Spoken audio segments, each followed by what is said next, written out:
I'm speechless. I am utterly speechless. G'day everyone, Clok-Roo reporting, and let me just say for starters, this rambling video shouldn't even exist. It should not be up. This wasn't even supposed to be my next upload. My next upload was supposed to come August 31st, which is going to be when my first countdown is up. But Gamescom forced my hand. Skylanders Imaginators forced my hand. Crash Bandicoot forced my hand. I had to do this. I woke up today as the happiest man in the world, I tell you. Well, woke up today as in Australia time. I am so over the moon with what I found out. Admittedly, I found it out yesterday, but I went to sleep really happy last night, and I woke up today just as happy as ever. I really love what we got announced. But first of all, I need to pick you up to speed on if you're behind. Okay, so Crash and Skylanders Imaginators. For those of you who are behind, allow me to give you a quick detail on what happened. So Skylanders Imaginators is announced all the way back at the start of the year. Come E3, well before E3 actually, it is leaked that something called a Crash Starter Edition pack is going to be for the game. And then at E3, Crash Bandicoot is not only announced to be returning next year for his 21st anniversary, but he will be appearing in Skylanders Imaginators for his 20th anniversary, which kind of divides the fan base. Some really loved it, some others, most of the real retros, hated it, absolutely hated it. As a Skylanders fan myself, I was really happy actually to see that Crash Bandicoot return. And then after that, just nothing. The whole information just stagnates and we get nothing. So we think that's it, Crash is back. But then all of a sudden, just a couple of days ago, something happens that completely shattered all of that. Dr. Neo Cortex was announced to be a part of Skylanders Imaginators as well. In fact, he was going to be a playable sensei, which completely... I did not see that coming at all. I was not expecting that to happen. That really surprised me when they did that. But that was not all. Then Gamescom came along. We got Dr. Neo Cortex gameplay, but more so, we got this. Hey, Crash Bandicoot. Why are you still dancing? The great synchronization celebration is on the other side of the island. At last! 20 years of meticulous planning, preparations, and machinations have all built to this single moment. The fathomless rhythmic energies of Wumpa Island itself shall power my Cortex Matrix Chamber and create an unstoppable army of loyal minions. And this time, none of my stupid henchmen will be around to ruin it for me.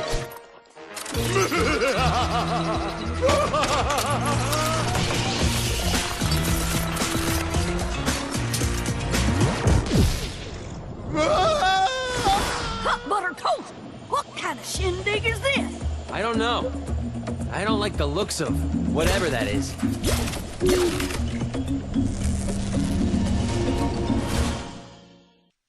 You saw that right. The Crash Bandicoot world is going to be appearing in Skylanders Imaginators as an actual level, specifically as an adventure pack level. In fact, to my knowledge, the adventure pack is going to be called Thumpin Wumpa Island. That's going to have its own figure, like all the adventure packs do for Skylanders, and it's going to come with Crash Bandicoot and Dr. Neo Cortex figures. Best thing ever, people! This is it! We've already known Crash Bandicoot's coming back, but right here, it's back officially. We have got what we needed to make the Crash Bandicoot return official. But it's not just him coming back that's great, it's how he's coming back. A lot of people were a bit skeptical about Crash's returning, especially through Skylanders Imaginators, and didn't think it would work. Crash's gameplay alone kind of sold me, because it was like, yeah, this is good, they're doing a good job of it. Then we get Dr. Neo Cortex's gameplay, but it was the actual level itself that won me over. Oh my god, I loved what I saw in that gameplay footage. That was just brilliant! This is absolutely amazing, people. They nailed every perfect detail about this right. Those of you who haven't played Crash Bandicoot before, what you have to do in that game is you go from start through to finish, breaking boxes and collecting Wumpa fruit. Now, you'd think that that wouldn't translate well into the world of Skylanders. I don't know how they did it, but Toys for Bob and Vicarious Visions managed to pull it off somehow. They managed to make it work for the world of Skylanders, and when I saw them doing that in the gameplay footage, I was like, this is amazing! I love this! This is brilliant! I was speechless when I saw that. in the world of Crash Bandicoot that we saw as we saw the level, I loved what I was seeing there. It was just amazing. It was just, I'm telling you, I'm speechless. I'm utterly speechless. I can't even begin to describe what I saw. This is amazing.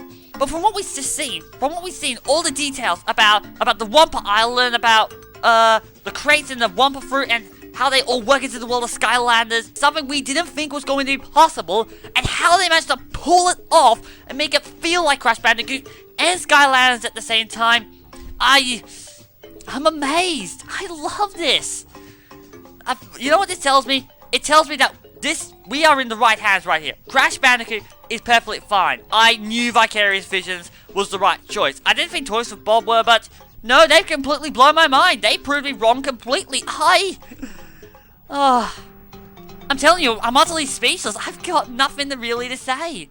There are a few minor little details they kind of mucked up, like the tribesmen, how they speak English here when they shouldn't be, and how it's 3 Wumpa Islands, not 1, But minor details like that you can kind of forgive, sort of, especially when you're trying to make one big level, okay? Because then it would be kind of monotonous to have 3 independent levels, and kind of time-consuming as well. So you kind of make it one big level, all joined together into one, so I can forgive that as far as Skylanders go. I've become accustomed to that in the franchise, so that's that.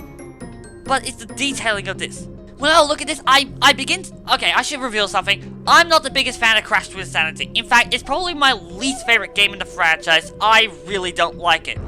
But there are a lot of people that really love it and think it's really damn good and think it's amazing. I'm not one of those people.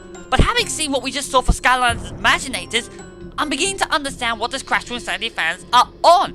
This is probably the best thing that can happen to the Crash Bandicoot franchise.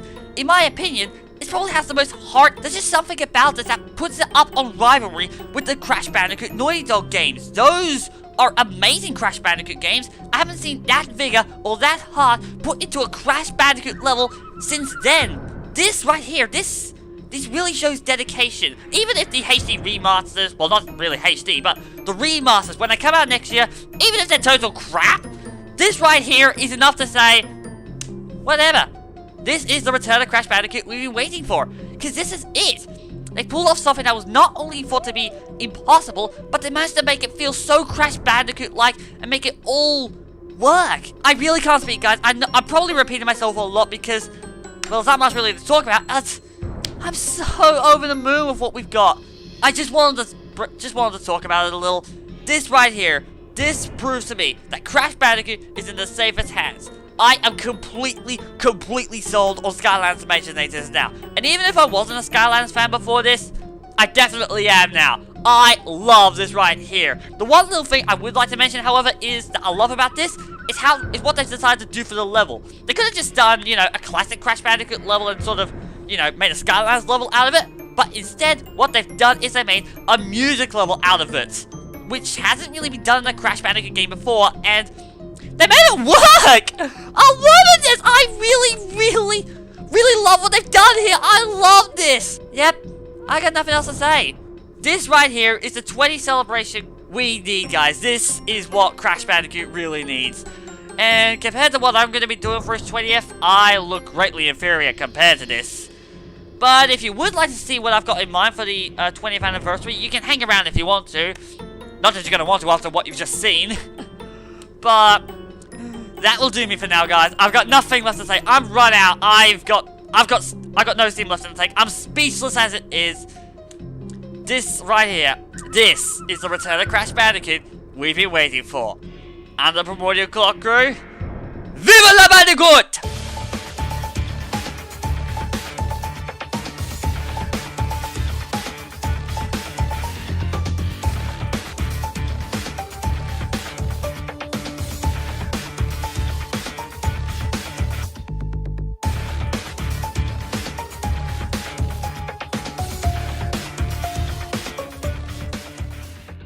There are also the unique boss races against Emperor Vila's champions. Kronk, Nash, Norm, and Geary, all of whom are actually really well designed for kart racing bosses. Same can't be said for Vilo though. He's just really fast and unfair!